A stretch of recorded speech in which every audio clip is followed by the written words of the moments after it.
Hello everyone. म चाहिँ अब के अरे आएर हैन बिहानै प्लान बनाएको कुखुराको चल्ला निकालिदिन्छु भनेर, तर आएर म चाहिँ सुते भएछु के।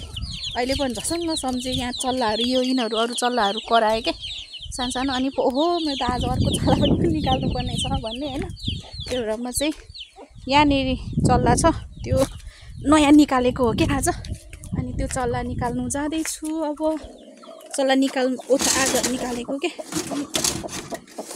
यहाँनेरि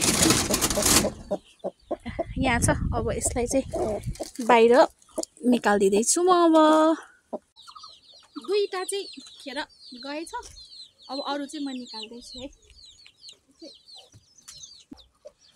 आफ्नो बच्चा निकाल्ने उमेरमा कुखुराको बच्चा निकाल्नु परेको छ।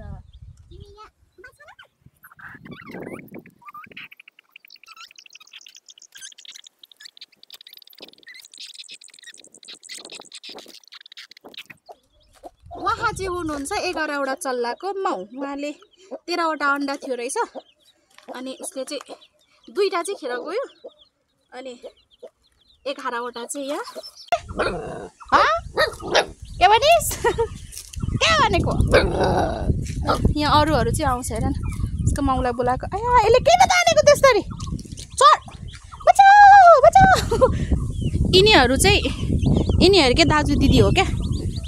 यो फर्स्ट लट हो, यो सेकेन्ड लट हो के।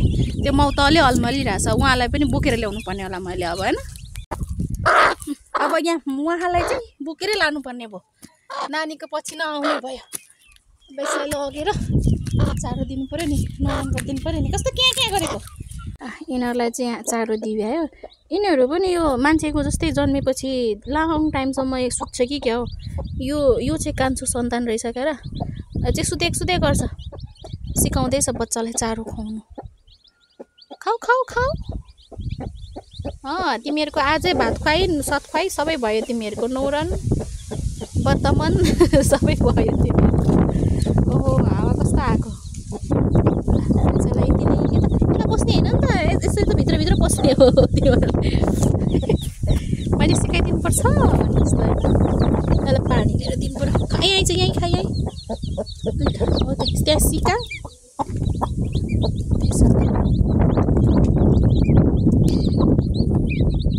तल अहिले तेरो चोक्टा खाइदिन्छ अहिले, यहाँ आइज न होइन।